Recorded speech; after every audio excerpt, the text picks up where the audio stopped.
নরেন্দ্রপুরের রামচন্দ্রপুরে বিধ্বংসী আগুন, আমরা যেখানে রয়েছি সেই রঙের কারখানায় আগুন লাগে সকাল 8টা নাগাদ, তেমনটাই কিন্তু স্থানীয়রা বলছেন।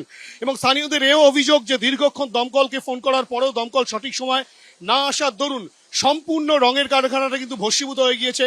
ক্যামেরা পার্সন অভিজিৎ দত্তকে বলবো সেই ছবি দেখাতে, যে ওপরে যে টিনের শেড, সেই টিনের শেড দুমড়ে মুচড়ে গিয়েছে, রঙের কৌটো ছড়িয়ে ছিটিয়ে রয়েছে এবং এখান থেকে কিন্তু আগুনের সূত্রপাত।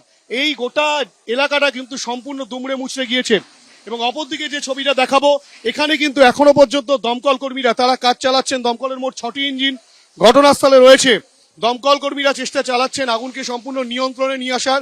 আগুন অনেকটাই নিয়ন্ত্রণে আসলেও ঠান্ডা করার যে প্রক্রিয়া, বিভিন্ন জায়গায় যে ফায়ার রয়েছে সেই সব ফায়ারগুলোকে কিন্তু দমকল কর্মীরা সম্পূর্ণ নিয়ন্ত্রণে আনার চেষ্টা চালাচ্ছেন। এই যে অংশ আগুনের উত্তাপ এতটাই ছিল যে ওপরে টিনের শেড দুমড়ে মুচড়ে গিয়েছে, তার পাশাপাশি ইটের যে দেওয়াল, সেই ইটের দেওয়াল পর্যন্ত ভেঙে গিয়েছে। পাশে একাধিক ড্রাম পড়ে রয়েছে, যেসব ড্রামের মধ্যে রাসায়নিক ভর্তি ছিল, রং ছিল এবং রং তৈরি করার জন্য যেসব সামগ্রী সেগুলো সব মজুদ ছিল।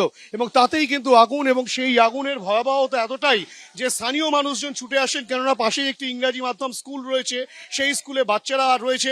স্বাভাবিকভাবেই সেই আগুন যাতে না ছড়িয়ে পড়ে সেই বিষয়টা সুনিশ্চিত করার চেষ্টা কিন্তু দমকল কর্মীরা পরবর্তী ক্ষেত্রে শুরু করেন। কিন্তু প্রথম পর্যায়ে স্থানীয় মানুষজন তারাই কিন্তু হাত লাগান, তারাই কিন্তু আগুন নিয়ন্ত্রণে আনেন। তখন আমরা ফায়ার ব্রিগেডকে ফোন করি, ফায়ার ব্রিগেড এসে পৌঁছায়নি। পাড়ার এলাকার লোকরা সবাই মিলে সহযোগিতা করে আগুনটা নেভানোর চেষ্টা করা হয়েছে। যে যেখান থেকে পেরেছে জল দেওয়ার চেষ্টা করেছে।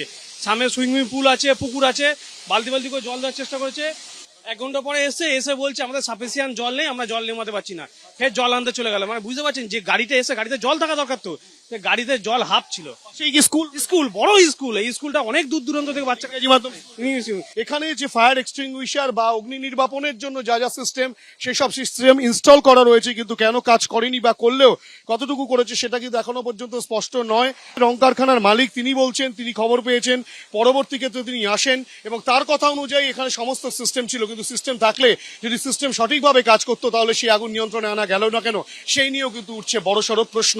ক্যামেরায় অভিজিৎ দত্তের সঙ্গে হিন্দোল দে, এবিপি আনন্দ, রামচন্দ্রপুর।